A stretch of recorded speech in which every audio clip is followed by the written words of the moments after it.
ಎಲ್ರಿಗೂ ನಮಸ್ಕಾರ. ಪ್ರಧಾನಮಂತ್ರಿಗಳಾದಂಥ ನರೇಂದ್ರ ಮೋದಿರವರು ಏನು ತ್ಯಾಗಕ್ಕೆ ಕರೆ ಕೊಟ್ಟಿದ್ದಾರೆ, ಇದ್ರ ಬಗ್ಗೆ ನಮ್ಮ ಮಧ್ಯಮ ವರ್ಗದ ಜನ ಯೋಚನೆ ಮಾಡಲೇಬೇಕು. ಯಾಕೆಂದರೆ ಇದರಿಂದ ಆಗ್ತಕ್ಕಂಥ ಹೊಡೆತ ನಮ್ಮ ಮಧ್ಯಮ ವರ್ಗದವ್ರಿಗೆ ಜಾಸ್ತಿ ಬೀಳೋದು. ಯಾಕೆಂದರೆ ಚಿನ್ನ ಖರೀದಿ ಮಾಡಬೇಡಿ ಅಂತ ಹೇಳೋರೆ. ಚಿನ್ನ ನಾವೇನು ಕೆ ಜಿಗಟ್ಟಲೆ ಏನು ಖರೀದಿ ಮಾಡೋಕ್ಕೆ ಹೋಗ್ತಾ ಇಲ್ಲ, ಏನು ಕೆ ಜಿಗಟ್ಟಲೆ ಖರೀದಿ ಮಾಡೋ ಥರ ಇವತ್ತಿನ ಬೆಲೆನೂ ಇಲ್ಲ. ಏನು ಒಂದು ಮಧ್ಯಮ ವರ್ಗದವ್ರು ಮದುವೆ ಮಾಡ್ಕೊಂಡ್ರೆ, ಇಲ್ಲಾಂತಂದರೆ ಯಾವುದೇ ಶುಭ ಸಂದರ್ಭಗಳಲ್ಲಿ ಏನು ಖರೀದಿ ಮಾಡ್ಬೋದು? 5 ಗ್ರಾಮ್ ಖರೀದಿ ಮಾಡ್ಬೋದಾ? 10 ಗ್ರಾಮ್ ಖರೀದಿ ಮಾಡ್ಬೋದಾ? ಇಲ್ಲ ಅಂತಂದರೆ 15ರಿಂದ 20 ಗ್ರಾಮು 25 ಗ್ರಾಮು ಏನು ಒಂದು ಮ್ಯಾಕ್ಸಿಮಮ್ ಚಿನ್ನ ಖರೀದಿ ಮಾಡ್ಬೋದು. ನಮ್ಮ ಜನ ಸಂತೋಷದಿಂದ 5 ಗ್ರಾಮ್ ಖರೀದಿ ಮಾಡೋಕ್ಕಾಗದೇ ಸ್ಥಿತಿಗೆ ತಂದಿಟ್ಟಿದ್ದೀರಾ ನೀವು ಪ್ರಧಾನಮಂತ್ರಿಗಳೇ. ನೀವು ನನ್ನ ಜನ ಮಧ್ಯಮ ವರ್ಗದ ಜನ ಒಂದು ಶುಭ ಸಂದರ್ಭಗಳಾಗ 5 ಗ್ರಾಮು ಖರೀದಿ ಮಾಡಬಾರ್ದು ಅಂತ ವಿನಂತಿ ಕೊಡ್ತಾ ಇದ್ದೀರಾ. ಒಂದು ಮಂಗಳ ಸ್ತೋತ್ರನೂ ಕೂಡ ಅವರು ಖರೀದಿ ಮಾಡಿಕೊಡ್ದಾ? ಇದನ್ನೆಲ್ಲ ಪ್ರತಿಯೊಬ್ಬರು ನಮ್ಮ ಮಧ್ಯಮ ವರ್ಗದವರು ತುಂಬ ಯೋಚಿಸ್ಬೇಕಾಗಿರೋದು. ನಮ್ಮ ಮತಗಳನ್ನ ನೀಡೋಕ್ಕೆ ಮುಂಚೆ ಇದನ್ನೆಲ್ಲ ತುಂಬ ಯೋಚಿಸಿ ಮತ ನೀಡಬೇಕಾಗಿರೋಂಥದ್ದು. ಆಮೇಲೆ ವಿದೇಶ ಪ್ರಯಾಣ ಹೋಗಬೇಡಿ ಅಂತ ಹೇಳಿದ್ದೀರ. ಮಧ್ಯಮ ವರ್ಗದವ್ರಿಗೆ ಇದು ಹೊಡ್ತ. ಇವತ್ತು ಏನೋ ಒಂದು ಕನಸಲ್ಲಿ ಒಂದು ವಿದೇಶ ಪ್ರಯಾಣ ಮಾಡಬೇಕು ಅಂತ ಎಷ್ಟೋ ಕನಸುಗಳು ಕಂಡಿದ್ದಾರೆ. ಏನದು ಸುಲಭದ ಮಾತಲ್ಲ. ವಿದೇಶ ಪ್ರಯಾಣದ ಮಾತು ಸುಲಭದ ಮಾತಲ್ಲ. ವೀಸಾ ಮಾಡಿಸ್ಬೇಕು, ಪಾಸ್ಪೋರ್ಟ್ ಮಾಡಿಸ್ಬೇಕು, ಪ್ರತಿಯೊಂದು ಖರ್ಚೆ. ಏನು ಯಾವುದೂ ಸುಮ್ಮನೆ ಇಲ್ಲ, ಕಡಿಮೆ ದುಡ್ಡಲ್ಲ. ಆಮೇಲೆ ಒಂದು ವಿದೇಶ ಪ್ರವಾಸಕ್ಕೂ ಕೂಡ ತುಂಬ ಹಣ ಬೇಕಾಗ್ತದೆ. ಈ ಆಸೆನೂ ಮೊಟಕುಗೊಳಿಸಿದ್ದಾರೆ. ರಸಗೊಬ್ಬರ ಮತ್ತು ಅಡುಗೆ ಅನಿಲ ಮತ್ತು ಅಡುಗೆ ಎಣ್ಣೆ. ರಸಗೊಬ್ಬರ ಕೊಟ್ಟವ್ರು ಯಾರು? ರಸಗೊಬ್ಬರ ಹುಟ್ಟಿದ್ದೇಗೆ? ರೈತರು ಕೇಳಿದ್ರಾ ರಸಗೊಬ್ಬರ ಕೊಡಿ ಅಂತ ನಿಮ್ಮನ್ನ? ಸಾವಯವ ಕೃಷಿ ಮಾಡ್ತಿದ್ದಕ್ಕಂಥ ರೈತರನ್ನ ಆಸೆ ಆಮಿಷಕ್ಕೊಳಪಡಿಸಿ ನೀವು ರಸಗೊಬ್ಬರ ಕೊಟ್ಟಿದ್ರಿ. ಇವತ್ತು ರಸಗೊಬ್ಬರ ಯೂಸ್ ಮಾಡಬೇಡಿ, ರಸಗೊಬ್ಬರ ಉಪಯೋಗಿಸ್ಬೇಡಿ ಅಂತ ನೀವೇ ಹೇಳ್ತಾ ಇದ್ದೀರಾ. ರೈತರಿಗೆ ರಸಗೊಬ್ಬರ ಕೊಡೋಕ್ಕಾಗದಷ್ಟು ಅಸಹಾಯಕತೆ ರೀತಿ, ಅಸಮರ್ಥ ರೀತಿಯಲ್ಲಿ ಇದ್ದೀರಾ. ರಾಜ್ಯ ಸರ್ಕಾರ ಆಗ್ಬೋದು, ಕೇಂದ್ರ ಸರ್ಕಾರ ಆಗ್ಬೋದು, ಈ ಅಸಹಾಯಕತೆ ಇಂದಿದ್ದೀರಾ. ಈ ಅಸಮರ್ಥ ರೀತಿಯಲ್ಲಿ ನೀವು ರಾಜ್ಯ ನಡೆಸ್ತಾ ಇದ್ದೀರಾ. ಅಡುಗೆ ಎಣ್ಣೆ ಏನು ಸ್ವಾಮಿ, ಅಡುಗೆ ಎಣ್ಣೆಗೆ ಬಂದ್ರ ಏನು ನೀವೇನೋ ಗಾಣದ ಎಣ್ಣೆ ಕೊಡ್ತಾ ಇಲ್ಲ ಅಂತಂದ್ರೆ 100% ಶುದ್ಧ ಎಣ್ಣೆ ಕೊಡ್ತಾ ಇಲ್ಲ ಜನಕ್ಕೆ. ಆ ರಾಸಾಯನಿಕ ಮತ್ತು ಪೆಟ್ರೋಲಿಯಂ ಆಯಿಲ್ ಮಿಶ್ರಿತ ಎಣ್ಣೆ ಕೊಡ್ತಾ ಇದ್ದೀರಾ. ಇದು ದೇಶದ ಜನಕ್ಕೆ ಮತ್ತು ರಾಜ್ಯದ ಜನತೆಗೆ ತುಂಬ ಅರ್ಥ ಆಗಬೇಕು. ಎಲ್ಲೋ ಪೆಟ್ರೋಲಿಯಂ ಉತ್ಪನ್ನಗಳು ಸಿಗಲಿಲ್ಲ ಅಂತನ್ನೋ ಕಾರಣಕ್ಕೆ ಇಲ್ಲಿ ಅಡುಗೆ ಎಣ್ಣೆನೂ ಕೂಡ ಕಡಿಮೆ ಬಳಸಿ ಅಂತ ಹೇಳ್ತಾ ಇದ್ದಾರೆ. ಯಾಕೆ? ಅಡುಗೆ ಎಣ್ಣೆಲಿ ಕೂಡ ಪೆಟ್ರೋಲಿಯಂ ಉತ್ಪನ್ನಗಳು ತುಂಬ ಇವೆ. ನೀವು 170 ರೂಪಾಯಿ ಕೊಟ್ಟು 180 ರೂಪಾಯಿ ಕೊಟ್ಟು ಬರೀ ನೀವು ತಗೊಳ್ತಾ ಇರೋದು ತಾಳೆ ಎಣ್ಣೆ ಅಂತ ಅನ್ಕೋತಾ ಇದ್ದೀರಾ. ಅದು ತಾಳೆ ಎಣ್ಣೆನೂ ಅಲ್ಲ. 170 ರೂಪಾಯಿ 180 ರೂಪಾಯಿ ಕೊಟ್ಟರು ನಿಮಗೆ ಶುದ್ಧತೆ ಸಿಗ್ತಾ ಇಲ್ಲ. ಅದು ಎಥೆನಾಲ್ ಮಿಕ್ಸ್ಡ್ ಅಥವಾ ಪೆಟ್ರೋಲಿಯಂ ಉತ್ಪನ್ನ ಮಿಶ್ರಿತ ಎಣ್ಣೆನೇ. ಜನ ಇವತ್ತು ಒಂದು ರೀತಿಯಲ್ಲಿ ಊಟನೂ ಸರಿಯಾಗಿ ಮಾಡಬಾರ್ದು.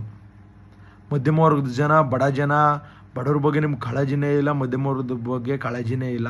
ಆ ಜನ ನಿಮಗೆ ಸರಿಯಾಗಿ ಊಟನೂ ಮಾಡಬಾರ್ದು, ಏನೂ ಮಾಡಬಾರ್ದು. ಈ ರೀತಿಗೆ ತಂದು ಇಟ್ಟಿದ್ದೀರಾ ದೇಶನ.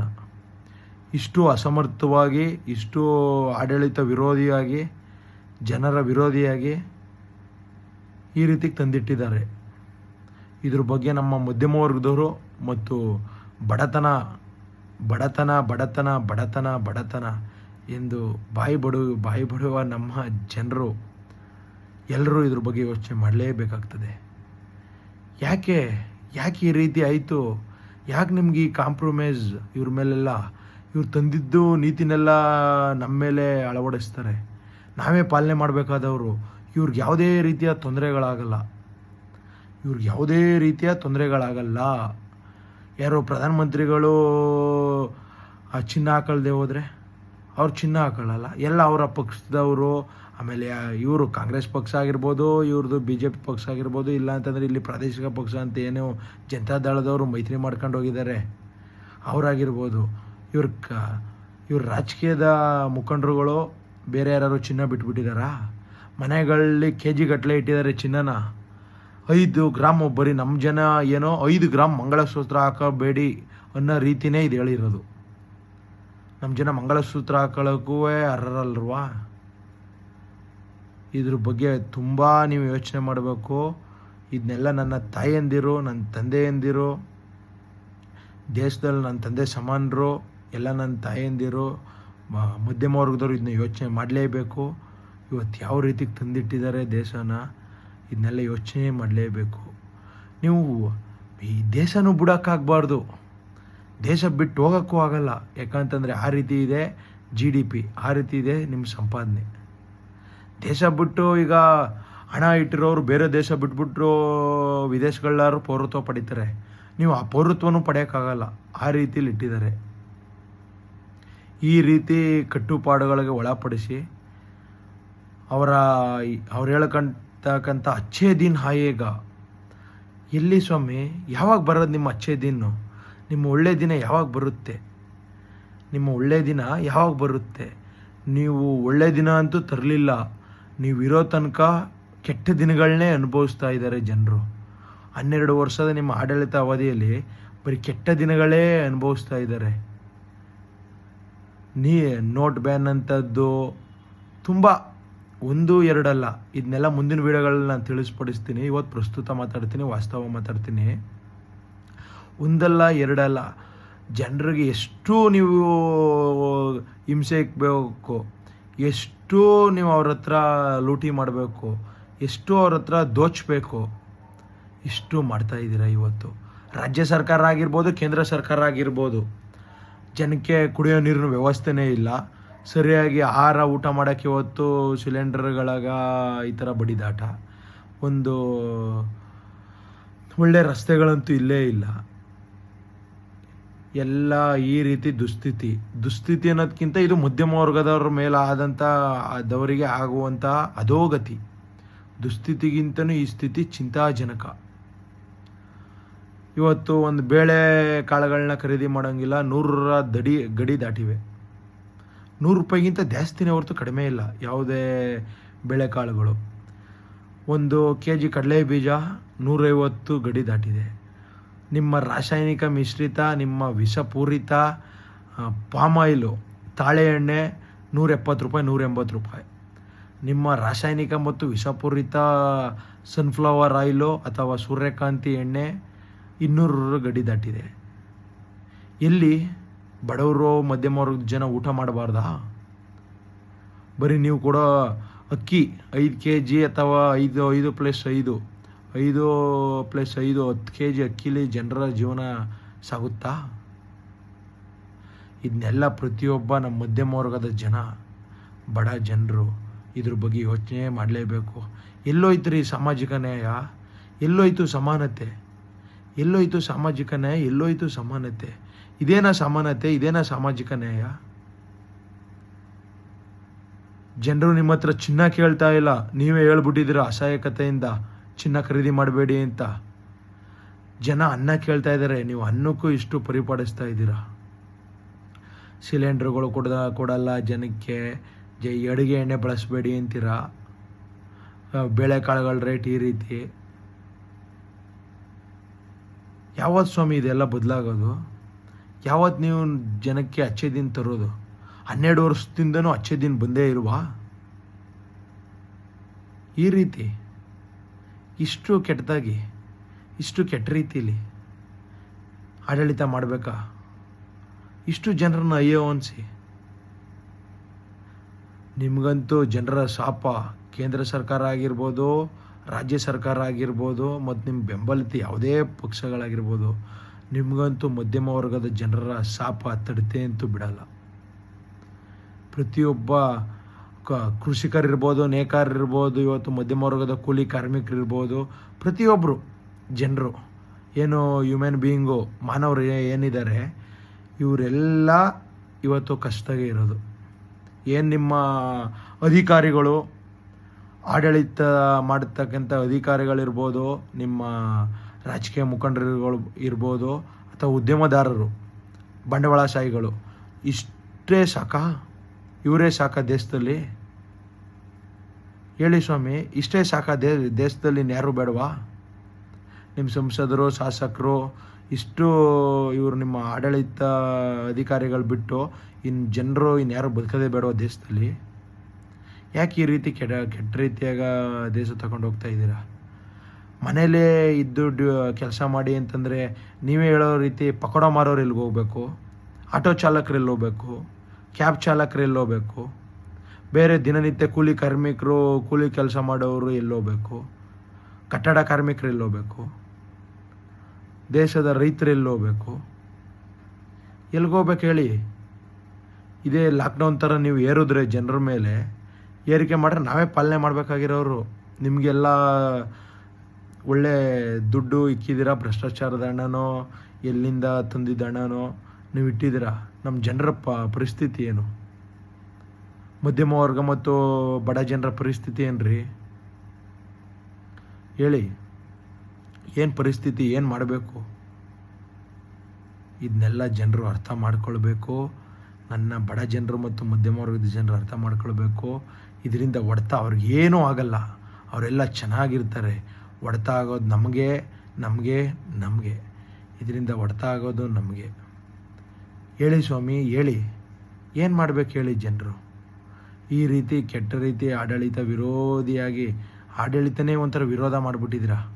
ಜನಕ್ಕೆ ಜನೋಪಯೋಗಿ ಅನ್ನೋದೇ ಒಂಥರ ದುರುಪಯೋಗ ಮಾಡ್ಕೊಬಿಟ್ಟಿದ್ದೀರಾ. ಈ ರೀತಿ ಕೆಟ್ಟ ರೀತಿ ಆದರೆ ಏನು ಮಾಡೋದು? ಜನರು ಕೂತ್ಕೊಂಡು ಆನ್ಲೈನಾಗಿ ಮಾಡೋಕ್ಕಾಗ್ತದಾ? ಆನ್ಲೈನಾಗಿ ಕೂಲಿ ಮಾಡೋಕ್ಕಾಗ್ತದಾ?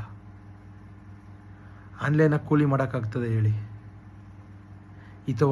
ಮಿತವಾಗಿ ಬಳಸೋದು ಮಧ್ಯಮ ವರ್ಗದವ್ರೆ. ಯಾವುದೇ ವಸ್ತುಗಳನ್ನಿರ್ಬೋದು, ಹಣನಿರ್ಬೋದು, ಮಿತವಾಗಿ ಬಳಸೋದು ಮಧ್ಯಮ ವರ್ಗದವ್ರೆ. ನೀವೇನು ಅವ್ರಿಗೇನು ಹೇಳೋದು ಬೇಕಾಗಿಲ್ಲ, ನೀವೇನು ಮನವಿ ಮಾಡಬೇಕಾಗಿಲ್ಲ. ಮಿತವಾಗಿ ಬಳಸೋದು ಮಧ್ಯಮ ವರ್ಗದ ಜನರೇ. ಇದನ್ನೆಲ್ಲ ಮಾಡೋದು ನಿಮ್ಮ ಆಡಳಿತದಲ್ಲಿರೋ ಅಧಿಕಾರಿಗಳೇ ಇರ್ಬೋದು, ಅಥವಾ ನಿಮ್ಮ ರಾಜಕಾರಣಿಗಳೇ ಇರ್ಬೇಕು, ಉದ್ಯಮದಾರರು, ನಿಮ್ಮ ಬಂಡವಾಳಶಾಹಿ, ನಿಮ್ಮ ಸ್ನೇಹಿತರು. ಇವ್ರು ಬಿಟ್ಟು ಇನ್ಯಾರು ನಮ್ಮ ಜನ ಯಾರು ವೇಸ್ಟು ಮಾಡೋ ಜನ ಅಲ್ಲ ನಮ್ಮ ಜನ. ಇದನ್ನೆಲ್ಲ ಅರ್ಥ ಮಾಡ್ಕೊಳ್ಳಿ. ನನ್ನ ಜನ ತುಂಬ ನನ್ನ ಬಡ ಜನ ಇರ್ಬೋದು, ನನ್ನ ಮಧ್ಯಮ ವರ್ಗದವ್ರು ಇರ್ಬೋದು.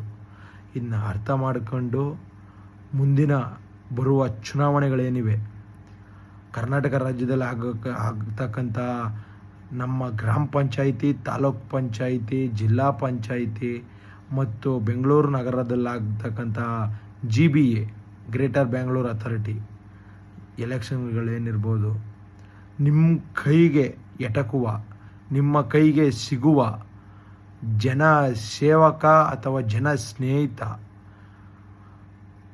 ಜನಪ್ರತಿನಿಧಿಗಳನ್ನ ಆರಿಸಬೇಕಾಗಿರೋದು ನಿಮ್ಮದೇ ಕರ್ತವ್ಯ. ಇವತ್ತೇನು ರಸ್ತೆ ಸರಿ ಇದೆಯಾ ಬೆಂಗಳೂರು ನಗರದಲ್ಲಿ? ಬ್ರ್ಯಾಂಡ್ ಬೆಂಗಳೂರು ಅಂತ ಏನೋ ನಮ್ಮ ಮಾನ್ಯ ಉಪಮುಖ್ಯಮಂತ್ರಿಗಳು ಎಲ್ಲೋದ್ರೂ ಬ್ರ್ಯಾಂಡ್ ಬೆಂಗಳೂರು ಅಂತ ಬಡಬಡಿಸ್ತಾರೆ. ಯಾವುದೇ ಸ್ವಾಮಿ ಬ್ರ್ಯಾಂಡ್ ಬೆಂಗಳೂರು? ವರ್ಷದಿಂದ ವರ್ಷಕ್ಕೆ ಹಳ್ಳಗಳು, ಗುಂಡಿಗಳು ಮುಚ್ಚಕ್ಕೆ ಆಗದೆ ಅದು ಜಾಸ್ತಿ ಆಗೋದೇ ಬ್ರ್ಯಾಂಡ್ ಬೆಂಗಳೂರಾ? ಹಳ್ಳಗಳು, ಗುಂಡಿಗಳು ಹೆಚ್ಚಾಗೋದೇ ಬ್ರ್ಯಾಂಡ್ ಬೆಂಗಳೂರಾ? ದಿನಕ್ಕೆ ಟ್ರಾಫಿಕ್ಕು ಹೆಚ್ಚಾಗೋದು ಬ್ರ್ಯಾಂಡ್ ಬೆಂಗಳೂರಾ? ಅಗತ್ಯ ವಸ್ತುಗಳ, ದಿನನಿತ್ಯ ಬಳಸೋಂಥ ವಸ್ತುಗಳ ಬೆಲೆ ಏರಿಕೆ ಆಗೋದೇ ಬ್ರ್ಯಾಂಡ್ ಬೆಂಗಳೂರು ಅಥವಾ ಬ್ರ್ಯಾಂಡ್ ಕರ್ನಾಟಕನಾ? ಇವತ್ತೇನು ಮಾಡೋದು? ಏನು ನಮ್ಮ ಜನ ಪೆಟ್ರೋಲ್ ಹಾಕಿಸ್ಕೊಂಡು ವೇಸ್ಟಾಗಿ ಖರ್ಚು ಮಾಡ್ತಾರಾ? ಹಣ ಇಟ್ಟಿರೋರು ತಾನೇ ಅದೆಲ್ಲ ಮಾಡೋದು. ತಮ್ಮ ಐಷಾರಾಮಿ ಕಾರುಗಳೇನಿವೆ ಅವಕ್ಕೆಲ್ಲ ಪೆಟ್ರೋಲ್ ಹಾಕೊಂಡು ಹೋಗೋರು ಯಾರು? ನಮ್ಮ ಬಡ ಜನರ? ಆ ರೀತಿ ಖರೀದಿ ಮಾಡೋಕ್ಕಾರು ಬಿಟ್ಟಿದ್ದೀರಾ ನೀವು? ಸ್ವಾಮಿ? ಒಂದು ಸಾಮಾನ್ಯ ಒಂದು ರಾಯಲ್ ಎನ್ಫೀಲ್ಡ್ ವಾಹನವನ್ನು ಏನು ಒಂದು ರಾಯಲ್ ಎನ್ಫೀಲ್ಡ್ ಬೈಕನ್ನು, ಮೋಟ್ರ್ ಸೈಕಲ್ನ ಖರೀದಿ ಮಾಡಿದ್ರೆ 50,000 to 60,000 ರೋಡ್ ಟ್ಯಾಕ್ಸ್ ಹಾಕಿದ್ದೀರಾ. 50,000 to 60,000 ರೋಡ್ ಟ್ಯಾಕ್ಸು ಆಯಿತು. ರಸ್ತೆ ತೆರಿಗೆ ಕಟ್ಬಿಟ್ಟು, ನಿಮ್ಮ ಸೆಸ್ ಏನಿದೆ ಕಟ್ಟಿ, ನಿಮ್ಮ ತೆರಿಗೆ ಏನಿದೆ ಕಟ್ಟಿ, ಇನ್ಶೂರೆನ್ಸ್ ಕಟ್ಟಿ ಬರುವ ವಾಹನ ಚಾಲಕನಿಗೆ ಒಂದು ಖುಷಿ ಇದೆಯಾ? 103 ರೂಪಾಯಿ, 104 ರೂಪಾಯಿ ಪೆಟ್ರೋಲ್. ಇವತ್ತು ಪೆಟ್ರೋಲ್ ಹಾಕ್ಸ್ಕೊಂಡು ಅದು ಎಥೆನಾಲ್ ಮಿಕ್ಸ್ಡ್, ಅದು ನಿಮ್ಮ ಕಲಬೆರಕೆ ತುಂಬಿರೋ ಪೆಟ್ರೋಲ್ನ ಹಾಕ್ಕೊಂಡು ಜನ 60,000 to 70,000 ಒಂದು ಮೋಟ್ರ್ ಸೈಕಲ್ಲು, ಬರೀ ಒಂದು ಮೋಟ್ರ್ ಸೈಕಲ್ಗೆ ರಸ್ತೆ ತೆರಿಗೆ ಕಟ್ಕೊಂಡು ಬಂದವರು ರಸ್ತೆಯಲ್ಲಿ ಸುಗಮವಾಗಿ ಸಂಚರಿಸೋಕ್ಕೆ ಆಗ್ತದಾ? ಸುಗಮವಾಗಿ ಸಂಚರಿಸೋಕೆ ಆಗ್ತದೇನ್ರಿ? ಇಷ್ಟು ಹಳ್ಳ, ಇಷ್ಟು ಗುಂಡಿಗಳು ಕರ್ನಾಟಕ ರಾಜ್ಯದ ಎಲ್ಲ ಕಡೆ, ಒಂದು ಕಡೆ ಎರಡು ಕಡೆ, ಬರೀ ಬೆಂಗಳೂರಾಗ ಅಲ್ಲ, ಕರ್ನಾಟಕ ರಾಜ್ಯದ ತುಂಬೆಲ್ಲ ಇದೇ ಹಳ್ಳ ಕುಳ್ಳಿ, ಇದೇ ಏನು ಗುಂಡಿ, ಇದೇ ಇದು. ಇದಕ್ಕಾಗಿ ಯೋಚನೆ ಮಾಡಬೇಕು ನಮ್ಮ ಜನ. ಮುಂದೆ ಬರ್ತಕ್ಕಂಥ ಗ್ರಾಮ ಪಂಚಾಯತಿಗಳಿಂದನೇ, ಬೇರೆ ದೂರದಲ್ಲೆಲ್ಲೂ ಇಲ್ಲ. ಈಗಲೇ ಬರೋ ತಿಂಗಳು, ಆಚೆ ತಿಂಗಳು ಆಗೋಂಥ ಗ್ರಾಮ ಪಂಚಾಯತಿ, ತಾಲೂಕು ಪಂಚಾಯತಿ, ಜಿಲ್ಲಾ ಪಂಚಾಯತಿಗಳಲ್ಲೇ ಯಾವುದೇ ಆಮಿಷಕ್ಕೊಳಗಾಗದೆ, ಯಾವುದೇ ಇವರ ಹಣಕಾಸು, ಹಣ, ಹೆಂಡ, ಮದ್ಯ ಮತ್ತು ಮಾಂಸ ಇನ್ನಿತರ ಆಮಿಷಗಳಿಗೆ ಒಳಗಾಗದೆ, ನಮ್ಮ ಜಾತಿ, ನಮ್ಮ ಧರ್ಮ ಅನ್ನೋದಕ್ಕೆ ಒಳಗಾಗದೆ, ಗ್ರಾಮ ಪಂಚಾಯತಿಗಳಲ್ಲಿಂದನೂ ಜನ ನಿಮಗೆ ಕೈಗೆಟಕುವ, ಕೈಗೆ ಸಿಗುವ, ನಿಮ್ಮ ಮಾತನ್ನು ಕೇಳುವ ಸೇವಕನೇ ಆಗಿರ್ಬೋದು, ನಿಮ್ಮ ಸ್ನೇಹಿತನೇ ಆಗಿರ್ಬೋದು, ಜನಸ್ನೇಹಿ ಜನಪ್ರತಿಯನ್ನು ಆರಿಸಬೇಕು. ನಿಮಗೆ ಕೊಟ್ಟಿರೋದೊಂದೇ ಒಂದು ಅವಕಾಶ ನಿಮ್ಮ ಕೈಗಳಲ್ಲೇ ಇದೆ. ದೇಶ ಮುನ್ನಡೆಸೋರನ್ನು ನೀವೇ ಮತ ಚಲಾಯಿಸ್ಬೋದು. ನಿಮ್ಮ ಊರನ್ನ ನಡೆಸೋಕ್ಕಂಥವನ್ನು ನೀವು ನಿಮ್ಮ ಕೈಗಳಲ್ಲೇ ಆರಿಸ್ಬೋದು, ಮತದ ಮುಖಾಂತರ ಆರಿಸ್ಬೋದು. ದಯಮಾಡಿ ಈ JCB ಏನು ಜನತಾದಳ, ಜಾತ್ಯತೀತ ಜನತಾದಳ ಇರ್ಬೋದು, ಭಾರತೀಯ ಜನತಾ ಪಕ್ಷ ಅಥವಾ ಇಂಡಿಯನ್ ನ್ಯಾಷನಲ್ ಕಾಂಗ್ರೆಸ್, ಈ ಮೂರು ಪಕ್ಷಗಳನ್ನ ಕಿತ್ತು ಒಗೆದು ನನ್ನ ಜನ ಇವ್ರದ್ದೆಲ್ಲ ನೋಡಿದ್ದೀರ. 80 ವರ್ಷಗಳಾಗಿವೆ, 800 ವರ್ಷಗಳಾದರೂ ಹಿಂಗೆ ಇಟ್ಬಿಡ್ತಾರೆ, ನಮ್ಮನ್ನೆಲ್ಲ ಹಿಂಗೇ ಇಡ್ತಾರೆ. ಇದರಿಂದ ಎಚ್ಚರಗೊಂಡು ಇವತ್ತೇನು ಬೇರೆ ಆಯ್ಕೆಗಳಿವೆ ನಮ್ಮ ಕಣ್ಮುಂದೆ, ನಮ್ಮ ಕರ್ನಾಟಕ ರಾಜ್ಯ ರೈತ ಸಂಘ ಇರ್ಬೋದು, KRS ಪಕ್ಷ ಅಂತ ಏನು ಬೆಂಗಳೂರು ನಗರಗಳು ಮತ್ತು ಎಲ್ಲ ಕಡೆ ಭ್ರಷ್ಟಾಧಿಕಾರಿಗಳ ವಿರುದ್ಧ ಪ್ರಶ್ನೆ ಮಾಡ್ತಾ ಇರೋದಿರ್ಬೋದು, ಇಲ್ಲ ಅಂತಂದರೆ ಉಪೇಂದ್ರ ಅವರ ಸಿದ್ಧಾಂತದ ಪ್ರಜಾಕರಣ ನಾವೇ ಆಯ್ಕೆ ಮಾಡೋಕ್ಕಂಥ ಆ ಸಿದ್ಧಾಂತ ಇರ್ಬೋದು, ನಿಮ್ಮ ಕಣ್ಣು ಮುಂದೆನೇ ಇದೆ, ನಿಮ್ಮ ಮುಂದೆನೇ ಇದೆ. ಇದನ್ನ ಅರಿತುಕೊಂಡು ನೀವು ಮತ ಚಲಾವಣೆ ಮಾಡಿ. ಇವತ್ತು ಬೆಲೆ ಏನಾಗಿದೆ? ಇವತ್ತು ಜನ ಬದುಕೋಕ್ಕಾಗ್ತಾಯಿತ್ತಾ? ಜನರು ಬದುಕೋಕ್ಕೆ ಆಗ್ತಾಯಿಲ್ಲ. ಈ ರೀತಿ ಪರಿಸ್ಥಿತಿ ಇದೆ. ಅರ್ಥ ಮಾಡಿಕೊಂಡು ಜನರು ನಿಮ್ಮ ಅಮೂಲ್ಯವಾದ ಮತಗಳಲ್ಲೇ ನೀವು ನಿಮ್ಮ ಜನಪ್ರತಿನಿಧಿಗಳನ್ನ ಆಯ್ಕೆ ಮಾಡ್ಬೋದು. ದಯಮಾಡಿ ಮುಂದೆ ಬರತಕ್ಕಂಥ ಗ್ರಾಮ ಪಂಚಾಯಿತಿ, ತಾಲೂಕು ಪಂಚಾಯಿತಿ, ಜಿಲ್ಲಾ ಪಂಚಾಯಿತಿ ಮತ್ತು GBA ಚುನಾವಣೆಗಳು ಏನು ನಡೀತಾ ಇವೆ, ಇದರಲ್ಲಿ ನಿಮ್ಮ ಅಮೂಲ್ಯವಾದ ಮತನ ಒಂದೊಳ್ಳೆಯ ಯಾರಿಗಾದರೂ ಹಾಕಿ. ನಿಮಗೆ ಒಳ್ಳೆ ಮಾಡ್ತಕ್ಕಂತಹ ಈ ರೀತಿ ಜನದ್ರೋಹಿ, ಜನವಿರೋಧಿ ಆಡಳಿತ ನಡೆಸೋಂಥವ್ರಿಗಂತೂ ಬೇಡ. ಮುಂದಿನ ವಿಡಿಯೋದಲ್ಲಿ ಸಿಗ್ತೀನಿ. ಧನ್ಯವಾದಗಳು.